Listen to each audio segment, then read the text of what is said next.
Well, I made it. I left Covina.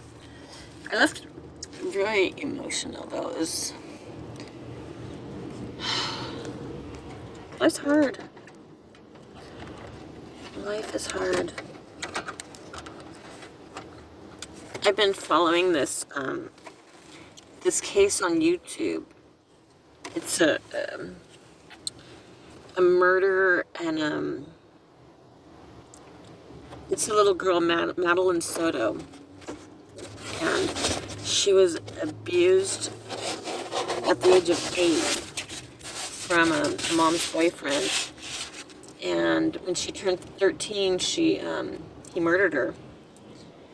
And so this happened last year, but it hasn't reached trial yet. So these are like the YouTube, the YouTube creators, like crime creators or whatever I don't know what you call it. They're just they're doing all these investigations on their own. They're so good. They're really good at what they're doing, and some are more better than others. But I don't know. I've been following this case and just learning a lot. I like watching stuff educational, not necessarily like crime stuff, but for some reason I just by chance came across this story, and I just follow anything about it. So it's helped me learn a lot too, to see similarities in how the predators, child predators, their tactics and how they are, and what they look for in a victim. And the mom, they just the general public, she comes across as shady and like she's lying, and that she's protecting him and that the murderer, and not like she has like she didn't support her daughter, and they think that she's guilty of the crime. And I'm not making similarities to that, but I am in the way she was groomed, the little girl and the mom, and just the safeguard around the child. And it made me see how the mom said that she's guilty of being gullible and trustworthy. And I'm like, that's traits that I know I possess. And how predators, man, it's eye-opening, because I can see, like, this last one I listened to on part of the drive here, she was what do they call those, an expert witness, and she was giving her expert advice, and she was so spot on a lot of things that it just kind of put me, like, wow. It just takes me back to my own history and my past, and why my life is so, screwed up. Deep down, I know I'm a good person.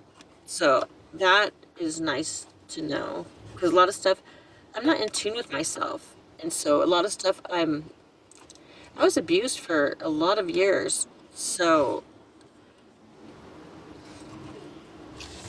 I was put under such heavy pressure and such heavy control, where I would see it, an outsider looking in, that my time, my energy, my focus was on my abuser, more so than anything else in my life, including, wait, are you going potty? You want to go potty? He's got diarrhea. Above everything else, including my children. And I can understand that now, because they were putting, with the mother of this little girl, like she cared for him more than her daughter. And I can see that my focus, everything, he demanded everything. he was so overbearing and so in your face, so violent, to where now I know that I was he couldn't control his emotions. He couldn't control whatever he couldn't control in life. He blamed on me, and that's where I lived every day on like walking on eggshells, and just to appease him and his moods. My daily activities were to make sure he has a good day. So, to make sure there's food ready for him. He's woken up on time, even when he doesn't wake up. Because if he doesn't wake up, then I'm gonna get in trouble. He wasn't responsible for himself, yet alone the children. Like he put himself above the children and above me, of course, and I did the same, not knowing it. I love my children, but everything was around, they lived around what I'm doing for him. And it's sick. And it's not because I cared about him more. I hated him. I despised him. I was a horrible wife. Because I hated him. He was like a prison guard. He was like a prison guard. And when he was nice, it meant nothing to me. And that sounds bad, but there's so much built up resentment and so much pain. What he does to me, it's horrible.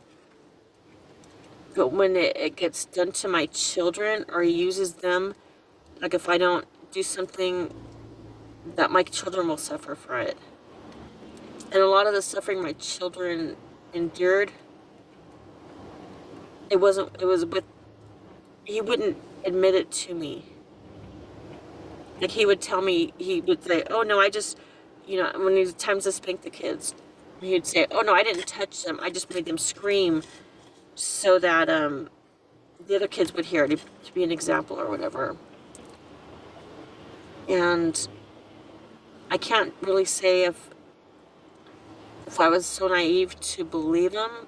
Oh, I did believe him, but I'm talking about like subconsciously, or you know how your brain, the brain protects us. The brain shuts off when trauma is so bad. It represses stuff. And I forgot what I was saying. I'm so I'm dealing with something too with my daughter right now. But I forgot my train of thought. But I just learned a lot. I re-listened to this lady speak, like I think 4 different times. It was like an hour-long interview. I first heard it last night, but every time I listen to it again, I hear something that I didn't hear before. Like when you watch a movie, then you watch it again, you see things you didn't see before. And that's what I'm doing by re-listening to this video, by re-listening to this lady, how she's explaining everything. It's cognitive. The lady, they say she was cognitive. This lady's saying that the mother of the daughter, she had cognitive. Well, she said, she didn't say a disability. One of the reporting guys said a disability. They call it cognitive disability. And she's bipolar, but mine may be a bit, I have that, nothing compared to her, nothing about, I'm nothing about what happened in the story, just hearing this lady, her analysis of the lady, and of a predator, and of a victim, and of someone with this cognitive, I wrote it down, actually, cognitive impairment, maybe.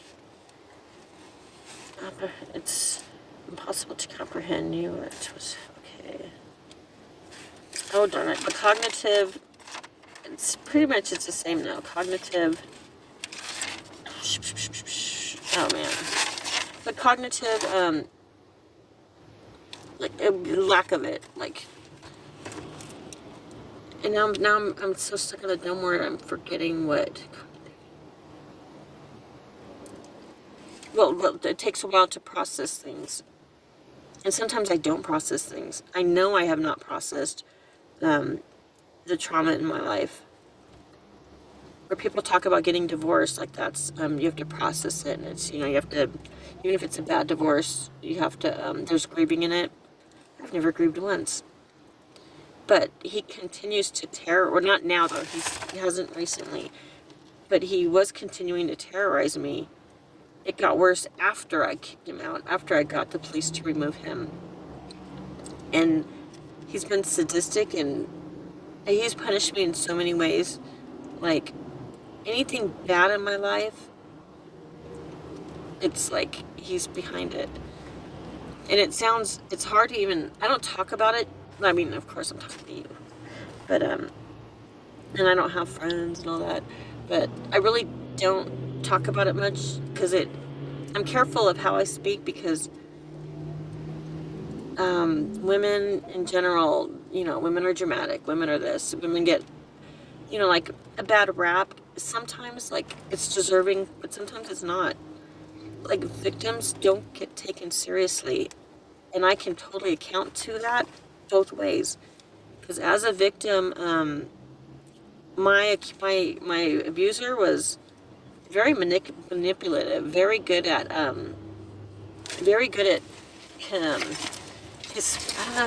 he had a way about gaining people's attention, for sure. And he had a way of not gaining their attention. He's very loud, but he's very convincing and very good on his words. So he spoke well, in a sense, to, he's not like an educated man like that, but he spoke very well. And then in comparison to me at the time, I'm devastated. I'm highly emotional. I'm almost at a shutdown because of whatever it is that he put me through. Like, when he got my daughter, I was arrested. He had me arrested. He's a two strikers in California. 3 strikes, you go to jail for life, or prison for life. He's he's a criminal. He's done the worst crime he's served time for. He's documented as a criminal. And I had a restraining order against him, and he was threatening to take my daughter to another state, and he was on my property and he wouldn't leave. And with all of that, I called the police, and I felt threatened and everything, and the police arrested me because he convinced them that I was a bad mom, and that I didn't feed my daughter. And my daughter's not a frail little girl. She was 10 at the time. But that I didn't feed her and I wouldn't give her medicine. And she confirmed it with the police officer. So the police officer, he was young, so he's not, I'm just saying this on my side, because he seemed like a very decent man. Like, he even told my children, my older children, that he got into this profession to be a police officer for the children, to protect children. So I believe he had a lot of heart, and it's commendable. And at the time, I'm not as attuned as I am now, because I do a lot of just research. It's all I do all day and all night is I read, but I mostly listen to, like, the YouTubes, the psychologists and neurosurgeon, just everything to find out about things that I've been through, my children's been through, learning about, like I hate saying narcissists because it's such a trendy topic now, but just the psyche of the person, not because I'm stuck on my spouse, but and what he did, like, as a victim, poor me. Maybe, some of it, of course, because it was horrific. But I never got validation from anybody. Like he turned everyone against me, so I have no friends because of that. My kids turn against me even to this day, like 5 years later. Like, they lived through the abuse. They lived through how he was. And whenever we talked all this crap about me, I stayed out of it. I had nothing to do with him. And I thought, you know what, take the high road, because you want to get your side out, so badly. But I'm like, take the high road, and the truth will reveal itself. It doesn't. It doesn't. If you're a victim, it doesn't. At least for me, it doesn't. I don't want to speak for anybody and give wrong advice, but it didn't. It didn't. Because even to this day, I hardly ever see my daughter. She's, my kids have such a, like a bad taste in their mouth about me. So they're always watching me with a spectacle eye, like proof, any little proof they get that I'm a horrible person or that I'm not, just anything that proves to whatever it is their dad, I don't know what he tells them, but he always, when I was married to him, every day he would yell at me and put me down and you're a bad mom, you're a demon spawn. He would just constantly ridicule me, but and the children. He would do the children mostly because of his anger at me. So a lot of it would be, so that's why I'm sure I'm villainized. I didn't save them. And truth be told, I'm still not saving them. And I'm learning a lot, but I'm still me. And I still have the same, problems. I don't know if it's like a learned helplessness, but I don't want anything to do with him because that's the kind of evil that you can't predict. The lows that he's done, it's beyond understanding. And it's so out there to where I'd be afraid to tell anybody for not being believed and not, I don't know, I get stumbly with my words, and where he comes across as all confident and everything, I come across as a babbling idiot. The judges would call me, not the judge, but the judge would like, almost like not even give me a chance, and they don't even know me. And it's just, maybe they think a lot of women make these false reports, or they're not, maybe they're misogynist. And I hate saying that. I hate saying this too, because it sounds like I'm looking for a